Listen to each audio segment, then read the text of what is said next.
Seja bem-vindo a mais uma aula do curso de Java da Universidade XTI. Na aula passada, você aprendeu como utilizar o fluxo de repetição for. Esse fluxo é muitas vezes utilizado para percorrer elementos dentro de um array ou dentro de um array list. Para esse tipo de operação específica, foi desenvolvido um for aprimorado, também conhecido como for each. Imagine a seguinte situação.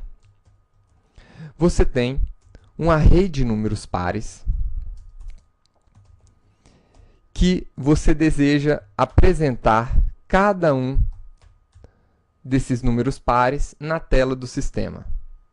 Então, você cria a sua estrutura de repetição para percorrer todos os elementos desse array.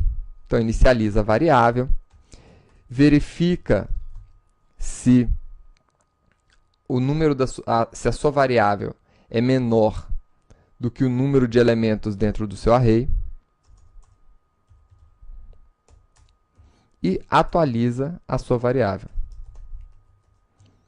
Dentro desse seu código, você recupera o número par de cada uma daquelas posições.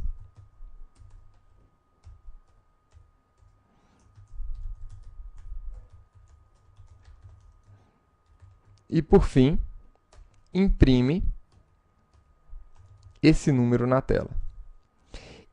Esse exemplo de operação é muito comum de se encontrar em vários programas. Vamos ver aqui o resultado.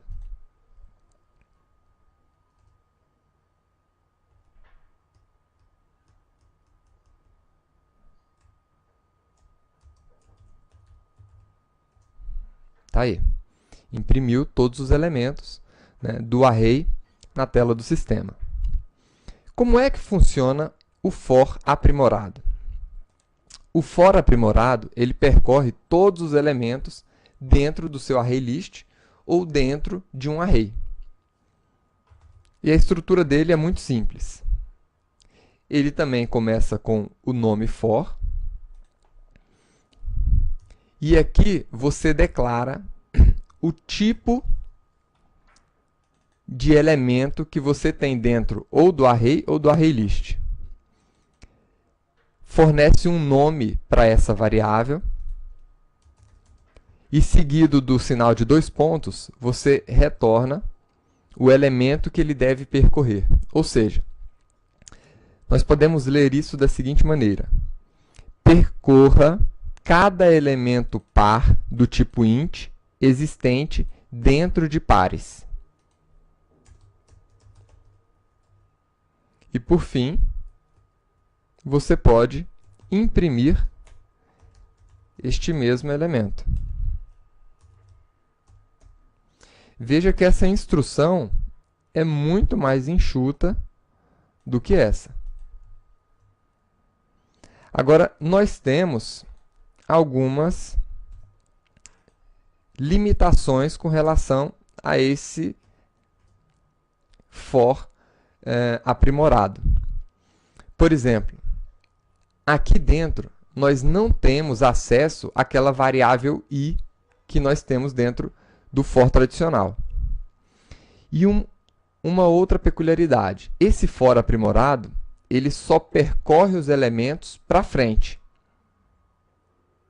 Então, com o for tradicional, você consegue se mover dentro desses elementos para frente e para trás. Você tem controle total sobre o fluxo de execução do seu for. Tá? Aqui não. Então, aqui você não tem acesso ao i e não tem como voltar na sua execução. Você só vai para frente. Vamos ver aqui um outro exemplo de utilização dos dois for.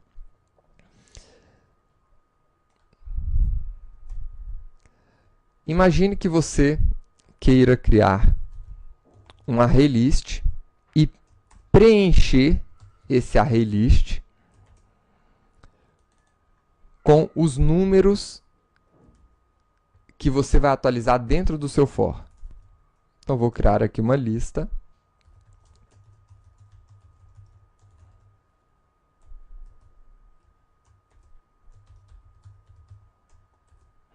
Lembrando que a classe ArrayList não faz parte do pacote JavaLang. Isso significa que nós temos que importar ela aqui em cima.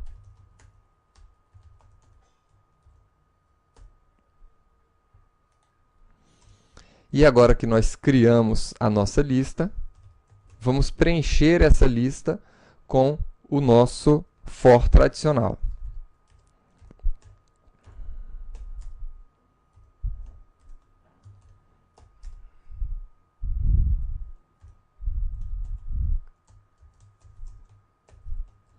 Aqui eu quero adicionar 10 números dentro da nossa lista. Então, utilizando o método add do ArrayList, eu adiciono esses números que estão sendo gerados aqui dentro do meu for.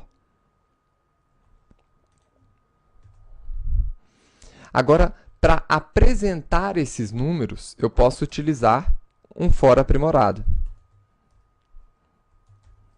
Então, dentro do meu ArrayList, eu estou adicionando elementos do tipo integer.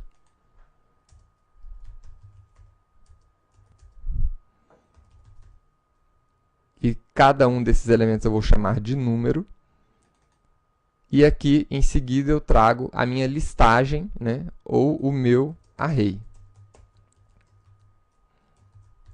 E, por fim, você pode imprimir esse elemento. Então, está aqui. Vamos ver o resultado.